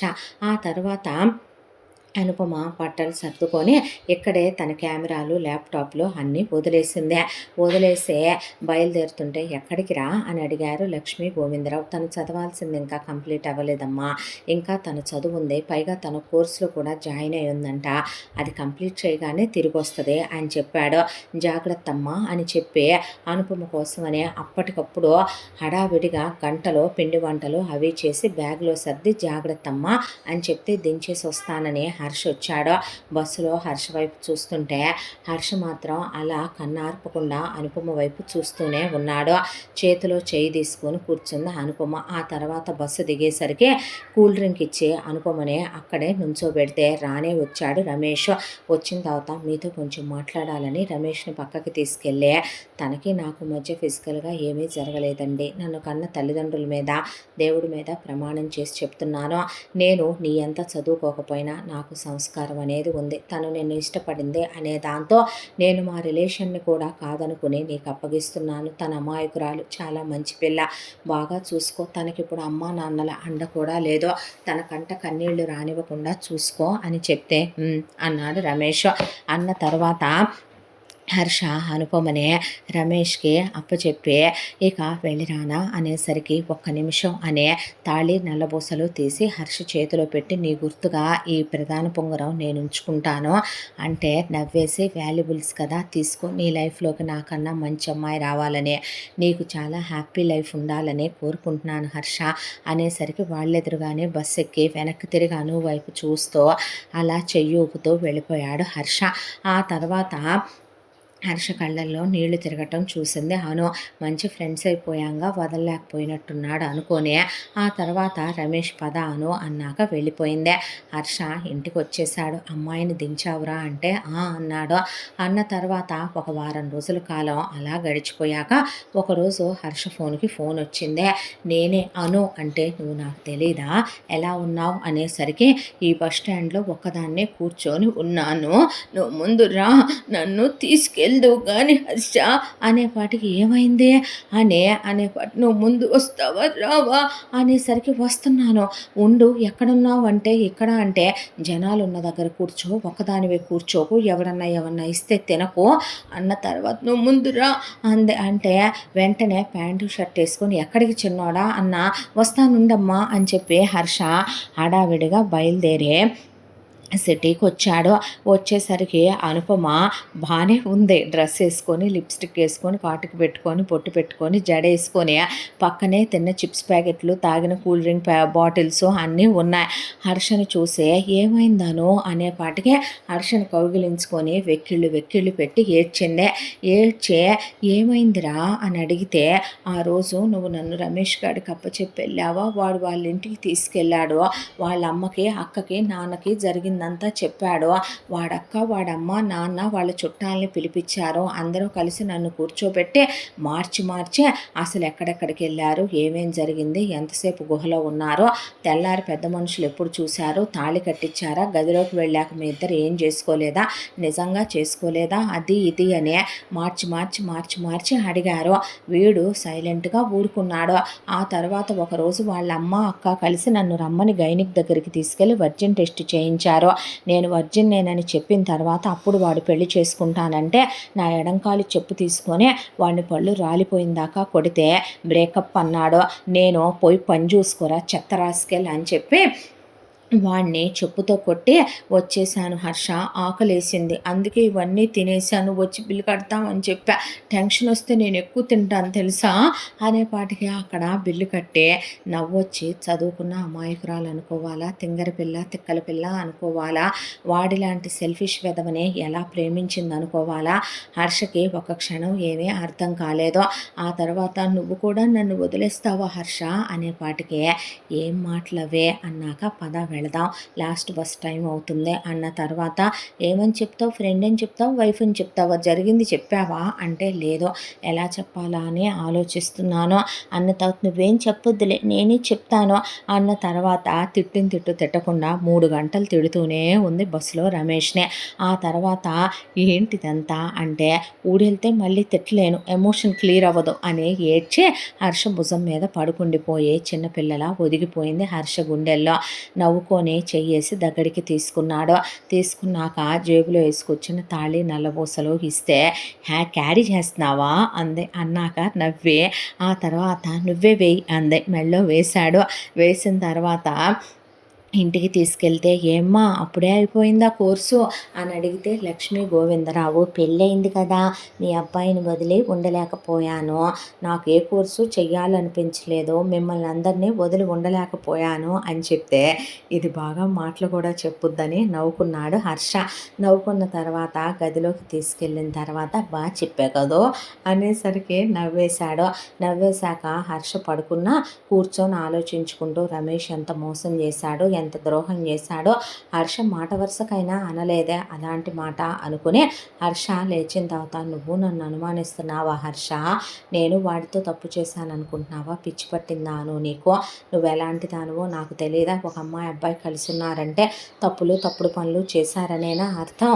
పెళ్ళికైనా ప్రేమకైనా పునాది నమ్మకం, అది లేనప్పుడు ఏ రిలేషన్షిప్ నిలబడదో అర్థమవుతుందా. అనుమానించేవాడినే అయితే నువ్వు ప్రేమించానని చెప్పినప్పుడే అతనితో ఇంటిమేట్ అయ్యావా అని అడిగేవాడిని. అడిగానా అని నవ్వేశాడు. ఆ తర్వాత ఇల్లంతా తిరుగుతూ ఇక ఇంట్లో ఉన్నాయన్నీ గమనించడం మొదలుపెట్టింది అనుపమ. చూస్తే గోవిందరావుకు వచ్చిన పంట దళారులు తక్కువ రేటుకి కొనుక్కొని వెళ్ళటం, ఒకవైపున బొమ్మలు కొనే బ్రోకర్ వచ్చి తక్కువ రేటుకి ఆ బొమ్మలు కొనుక్కొని వెళ్ళటం చూసి ఇంత సరుకు అమ్మితే ఇంత కొంచెం డబ్బులు వచ్చాయేంటి బావగారు అని అడిగింది హర్ష వాళ్ళ అన్నయ్యని. మనం ఎంత అమ్మినా ఇంతే వస్తుందమ్మా, ఇది మొత్తం లాభం కాదు, ఇందులో ముడి సరుక్కి పోను మిగతాది మాత్రమే మందమ్మ అనేపాటికి ఇంట్లో పరిస్థితులను గమనించింది. ఒక ఆవు ఒక గేద ఉన్నాయి, వచ్చేపాడి పిల్లలకి ఇంట్లో వాళ్ళకి సరిపోతుంది, వాళ్ళు కమ్మగా తింటున్నారు, అలా అని సేవింగ్స్ ₹1 చేసుకోవటం లేదు. ఇలాగే అయితే రేపొద్దున లైఫ్లో ఎలాగా అని ఆలోచించి కూర్చొని మీకు విషయం తెలుసా అంకుల్, ఇదే బొమ్మల్ని సిటీలో లక్షలకు అమ్ముతూ ఉంటారు, వేలకు వేలు పెట్టి కొంటారు, మా ఇంట్లో మా అమ్మ నాన్న షో పీసులని ఎంతెంత డబ్బులు పెట్టి తెచ్చారో తెలుసా అనేసరికి నవ్వేసి ఎందుకు కొంటారమ్మా, ఎవరు కొంటారు అంతంత రేట్లకి అనే వాళ్ళందరూ అంటే అయ్యో నమ్మరా అక్క మీరు నమ్మరా అనేసరికి సరేలేరా నువ్వు చెప్పావుగా అన్న తర్వాత హర్షతో చెప్తే హర్ష నవ్వేసి సరే కొంటారులే అనేసిన తర్వాత చిన్నపిల్లలా తీసేస్తారేంటి అందరూ నన్ను అని, నా ల్యాప్టాప్ ఏది, నా కెమెరా ఏది అంటే లోపలుంది అన్నాక అదేంటి ఆ రోజు అవి నాకు ఇవ్వలేదు, నేనే నీ జ్ఞాపకంగా దాచుకున్నాను అనేసరికి ఆ అమ్మాయి ఆలోచించడం మొదలుపెట్టింది.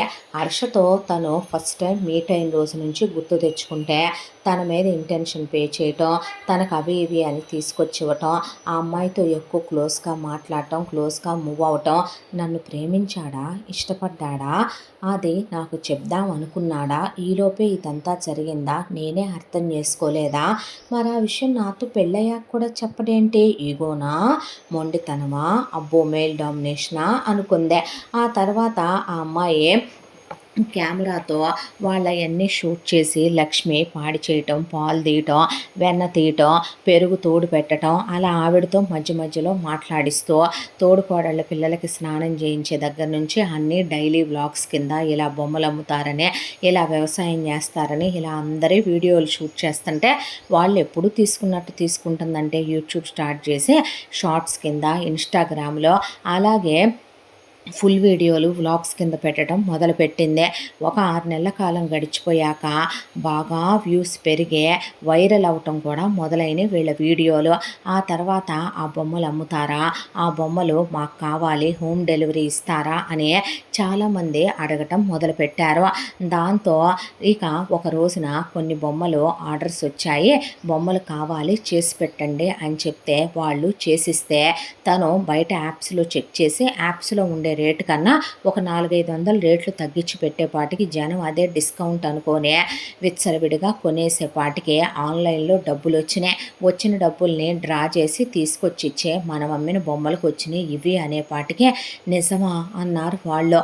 నిజమే అని ఆ దళారి కొనుక్కోటానికి వస్తే ఇక మీదట నీకు అమ్మవులే కానీ వెళ్ళిపో అనేసరికి వాళ్ళు షాక్ అయ్యారు.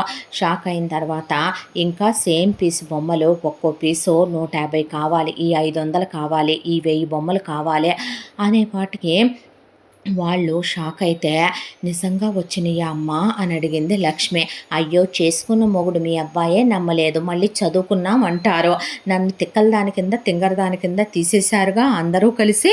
నేను చదువుకున్నాననే విషయం మా అబ్బాయి మర్చిపోయాడు. నేను టాపర్నే, ఇంజనీరింగ్ చేశాను, బాగానే చదువుకున్నాను. దీన్ని యూట్యూబ్ అంటారు, దీన్ని ఇన్స్టాగ్రామ్ అంటారు, ఇది ఫేస్బుక్ అంటారు, వీటిని షార్ట్స్ అంటారు, వీటిని రీల్స్ అంటారు, తెలుసా మాస్టారు అనేపాటికి హర్ష నేనెక్కడ అన్నానురా నిన్ను, కనపడవులే నువ్వు వేషాలు ఎక్కువ అనేసరికి మేమేనా ఇందులో కనపడుతుందే అనేసరికి వీటికి ఇన్ని వ్యూస్ వచ్చినాయి, ఈ వ్యూస్కి ఇంతంత అమౌంట్ వస్తుంది, మన ఛానల్ ఇలా మానిటైజ్ అయిందే అర్థమవుతుందా అనేపాటికి హాయ్ ఇక నుంచి మేము కనపడతామా, ప్రపంచం అంతా చూస్తున్నారు మన ఫ్యామిలీని మన్నే అనేపాటికి నిజమా అని మంచి మంచి చీరలు కట్టుకోవటం, నగలేసుకోవటం, అయ్యో లక్ష్మీ బామ్మ కూడా ఇంగ్లీష్ యాడ్ చేస్తూ మాట్లాడటం, ఆ తర్వాత తోడుకోడళ్ళు కూడా అలాగే ఇంగ్లీష్ యాడ్ చేస్తూ మాట్లాడటం, బావలు కొంచెం నీట్గా కూర్చొని బొమ్మలు చేస్తూ మాట్లాడటం, హర్ష పోజులు కొట్టడం, గోవిందరావు గారు అసలు వ్యవసాయం కూడా చాలా క్లాస్గా చేయటం, ఇవన్నీ చూసి అబ్బో అప్డేటెడ్ ఫ్యామిలీ కనపడదు ఇది,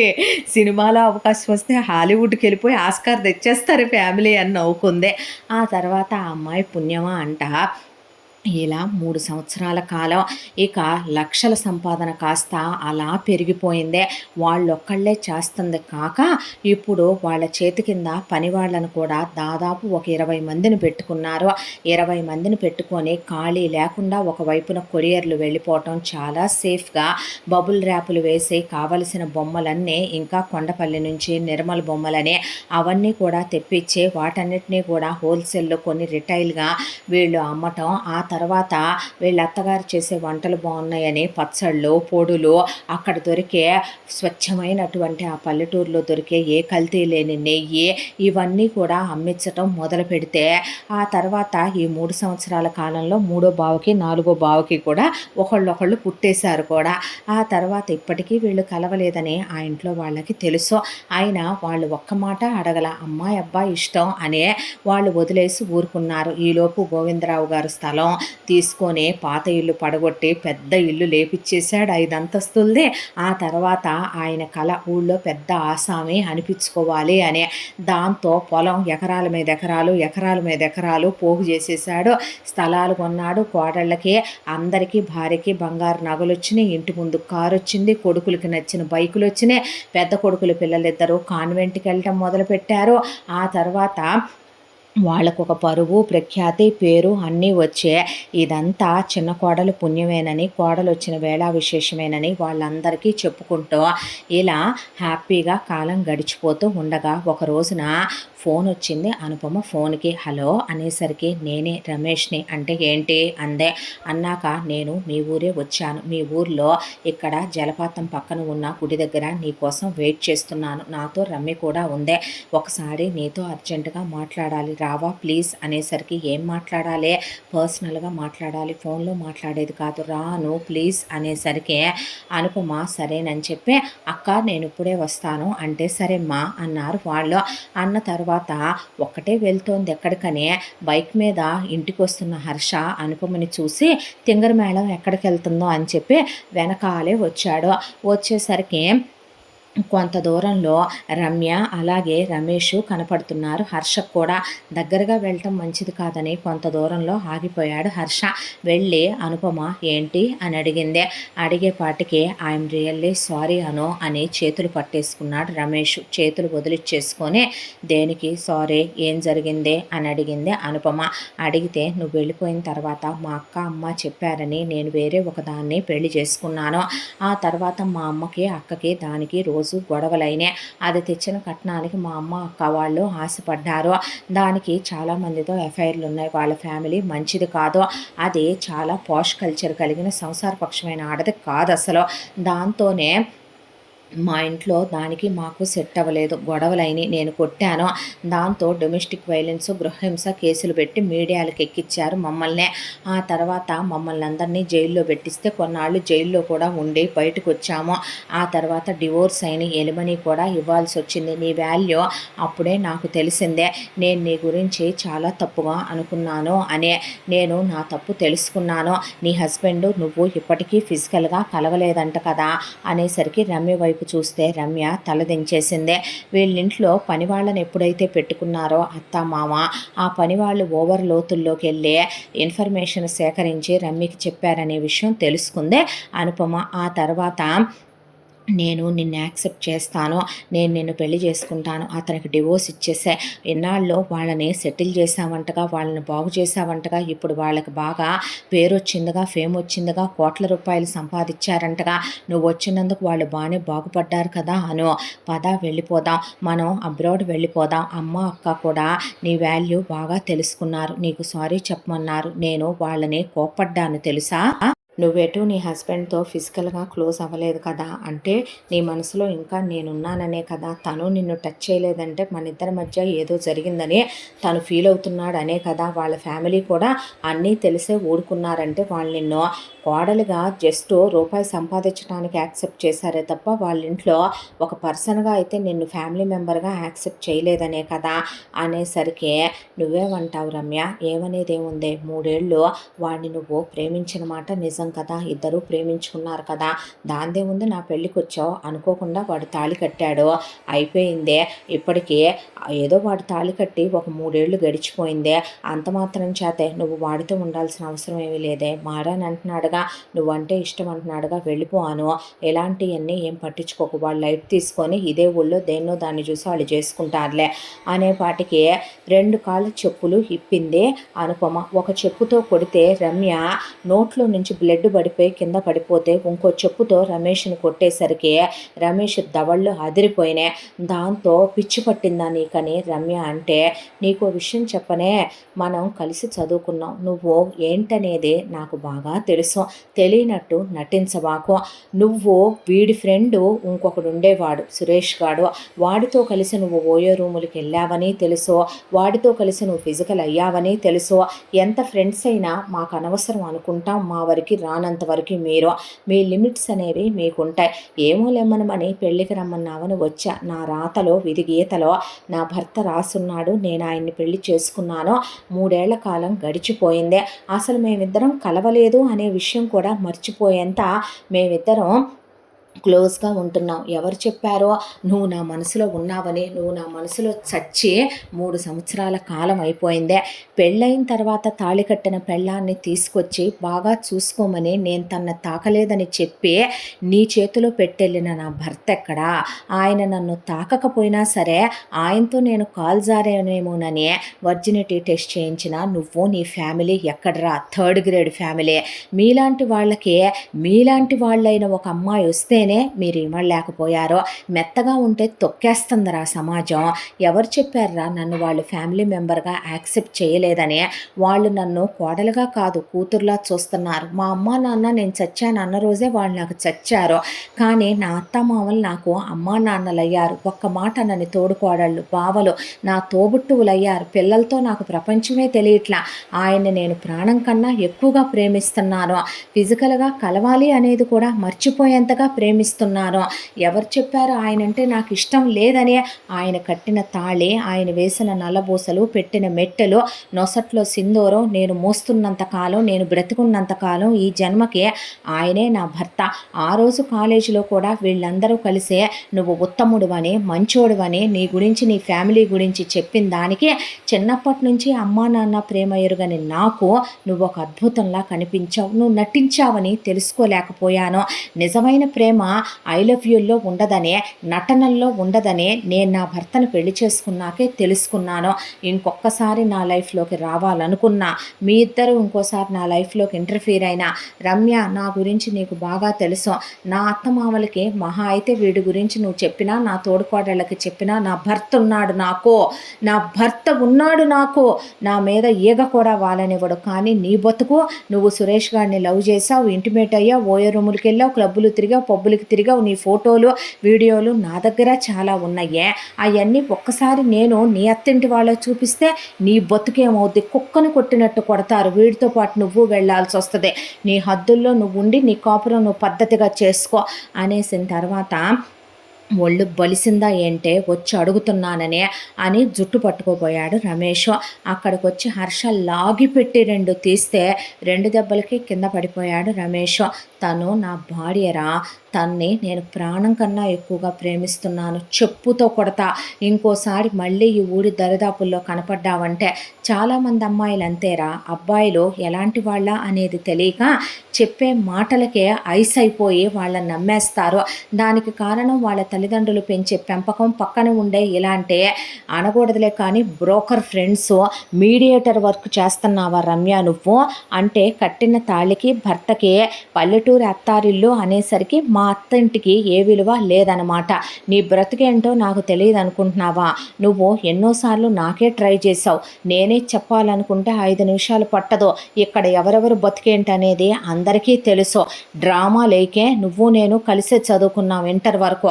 వేషాలేకో, మర్యాదగా కూడా ఉండదు. వచ్చి చెప్పాల్సి వస్తుంది ఊళ్ళో పంచాయతీలో నుంచోనే. మూసుకొని వెళ్ళిక్కడి నుంచి అనే గట్టిగా మాట్లాడేపాటికి హర్ష, రమేష్ అవమానంతో అక్కడి నుంచి రమ్య తలదించుకొని సారీయే అని చెప్పి అక్కడి నుంచే వెళ్ళిపోయిన తర్వాత రమేష్ని, నువ్వు ఇంక ఈ ఊరు రావద్దో, మా కాపురాలు తీయొద్దో, అది ఇంకా రాదు, నువ్వు పోవయ్యా అని చెప్పి వెళ్ళిపోయింది రమ్య. ఆ తర్వాత హర్ష అనుపమని తీసుకొని ఇంటికి వెళ్ళాక అనుపమ కౌగిలించుకొని హర్షనే ఏడ్చేసి, నేను ఎలా కనపడుతున్నాను వాడికి? నన్ను ఏమైనా ప్రాస్టిట్యూట్ అనుకుంటున్నాడా? పిచ్చి మాటలు మాట్లాడకు నువ్వు అనేసరికి, అసలు ఇదంతా నీ వల్లే జరిగిందే. నువ్వు నన్ను ప్రేమించట్లేదు, నువ్వు నన్ను ఇష్టపడట్లేదు. నా ల్యాప్టాప్లు ఎందుకు దాచుకున్నావురా? నా హెయిర్ బ్యాండ్ ఎందుకు దాచుకున్నావు? నా చున్నీ ఎందుకు దాచుకున్నావు? నా స్కార్ఫ్ ఎందుకు దాచుకున్నావు? నేను తిన్నవి తాగినవి కూడా సిగ్గులేదు చాక్లెట్ ర్యాపర్స్ దగ్గర నుంచి దాచుకోవటానికి. అంత మెయిలీగో ఎందుకురా? అంత పొగరెందుకు? నాకు ఐ లవ్ యూ చెప్పకూడదా? పెళ్ళయ్యాక కూడా నన్ను ప్రేమిస్తున్నానని చెప్పకూడదా? నువ్వు అంతగా ప్రేమిస్తున్నావా నన్ను? మరి నువ్వు చెప్పలేదే. నువ్వు చెప్పిందాక నేను ఎందుకు చెప్పాలి? నువ్వు అన్నీ నీ మనసులో దాచేసుకుంటావు, నేను మాత్రం చెప్పాలనేసరికి ఐ లవ్ యూ అని ఆ అమ్మాయిని కౌగిలించుకొని పెదవుల మీద ముద్దు పెట్టాడు. ఆ తర్వాత అదే రోజు రాత్రి ఆ అమ్మాయిని తీసుకొని కొండ మీదకి తీసుకెళ్తే, ఏంటి అన్నావుగా ఆ గుహలో ఏదీ జరగకపోయినా జరిగిందన్నారు, జరిగినా పోయేదేమో, దరిద్రం వదిలిపోయేదని ఆ రోజు కోపంలో మన ఫస్ట్ నైట్ ఇక్కడే చేసుకుందామని. అబ్బో మీ ఆస్కార్ ఫ్యామిలీకి చాలా ఉంటాయిరా బాబు డ్రీమ్స్ అనేసరికి ఆ రాత్రి ఇద్దరు చాలా హ్యాపీగా క్లోజ్ అయ్యి, ఈరోజు పౌర్ణమి తెలుసా అనే ఆ అమ్మాయితో జోకులేస్తూ, ఇద్దరు ఇంటిమేట్ అయితే తక్కువడివి కాదురా నువ్వు, కనపడవు కానీ అనేసరికి అలా వాళ్ళు అన్యోన్యంగా కాపురం చేసుకోవడం మొదలు పెడితే, ఇంట్లో వాళ్ళకి ఇప్పుడు తెలుసు వాళ్ళు క్లోజ్గా ఉంటున్నారు ఫిజికల్గా కూడా అనే విషయం. ఒకప్పుడు ఎందుకు మీరు దూరంగా ఉన్నారు అలా, అది సంస్కారం కాదని. ఈరోజు మీరు ఎందుకు కలిశారు అని అడగల, అదే వాళ్ళిద్దరూ ఒకళ్ళొకళ్ళు అర్థం చేసుకున్నారు అనే. పల్లెటూరా పట్నమా అని కాదు, ఎక్కడ ఉన్న అత్తారిల్లైనా కోడల్ని అర్థం చేసుకునే వాళ్ళ ఔన్నత్యం గొప్పతనాన్ని బట్టే ఆధారపడి ఉంటుంది ఒక ఆడపిల్ల భవిష్యత్తు. ఆ తర్వాత అనుపమ మిగతా మూడో బావకి నాలుగో బావకి కూడా ఇంకొకళ్ళు పుట్టేసిన తర్వాత అప్పుడు 5 సంవత్సరాల తర్వాత అను ప్రెగ్నెంట్ అయ్యి ఒక పాప బాబు పుట్టారు. గోవిందరావు మాత్రం కొడుకులు నలుగురికి మంచి రేట్లే ఉన్నాయి పొలాలు, తలా ఒక 50 ఎకరాలు పోగు చేయాలని ఆయన వాటి మీద పడిపోయి బిజినెస్ని ఎక్స్పాండ్ చేస్తూ వీళ్ళు ఇంకా డైరీ ఫార్మ్స్ అని, ఆర్గానిక్ వెజిటబుల్స్ ఫ్రూట్స్ అని, ఆ అమ్మాయి పుణ్యమా అంట పట్టిందల్లా బంగారం అవుతూ వాళ్ళ ఫ్యామిలీ చాలా డెవలప్ అయ్యారు. హర్ష ప్రేమలో అనురాగంలో ప్రపంచాన్నే మర్చిపోయి పల్లెటూరు అత్తారిల్లైనా సరే తన తల్లిదండ్రులను కూడా మర్చిపోయే అలా చూసుకునే కుటుంబం దొరకటమే ఒక ఆడపిల్లకి అద్భుతం. ఎందుకంటే పెళ్లి కాకముందు మహా అయితే ఏ ఆడపిల్ల అయినా ఒక 25 ఏళ్ళో 30 ఏళ్ళో అమ్మా నాన్నలతో ఉంటే రెస్ట్ ఆఫ్ లైఫ్ హస్బెండ్తో అత్తారింట్లో తోడుకోడళ్ళు బావలు ఆడపడుచులని వాళ్ళతోనే ఉండాలేమో. అలాంటిది అర్థం చేసుకోలేక చాలామంది హ్యాపీగా ఉంటున్నాం అని పైకి చెప్పుకుంటూ నటిస్తూ నటనలోనే బ్రతికేస్తున్నారు, అదే నిజం అనుకుంటున్నారు. అలా కాకుండా నిజమైన ప్రేమను పంచే హర్ష వాళ్ళ లాంటి కుటుంబంతో సంతోషంగా ఉంటూ ఆనందంగా వాళ్ళ జీవితాలు సాగిపోతున్నాయి. ఇలా ఈ కథ కంచికి చేరింది. ఇంతటితో ఈ కథ సమాప్తం. మళ్ళీ మరొక మంచి కథతో కలుసుకుందాం. తప్పకుండా మన ఛానల్ని లైక్ చేయండి, షేర్ చేయండి, సబ్స్క్రైబ్ చేయండి, బెల్ ఐకాన్ క్లిక్ చేసి ఆల్ అనే బటన్ని ప్రెస్ చేయడం మర్చిపోకండి. ఇంత మంచి కథను మనకు అందించిన కథా రచయిత్రి జి. యామిని శ్రీనివాస్ గారు. మరో మంచి కథతో కలుసుకుందాం. Thank you so much.